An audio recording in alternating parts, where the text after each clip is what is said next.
Hey, what's up guys? In this video I'm going to show you how to remove this upper roof molding on a 2017 Honda Civic. Start out by getting your fingers underneath this back side of this roof molding and pull up on it. It can be a little bit tricky to get up, so maybe if you can use a plastic pry tool to get back behind there, but just peel it up, and then once you get it up, start wiggling it back and forth, working your way back. And then once you get to the very end, with your left hand, keep the very back flat, and then with your right, just pull straight out. And how it works is there's a pin, and it's seated in the front of this metal bracket, and you just want to pull straight out. If you try to pull up at an angle, it won't release, so make sure it's flat when you pull on it.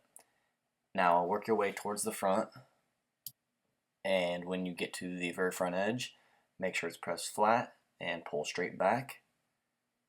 And then just lift up on it, and the molding's out. Thanks for watching, guys.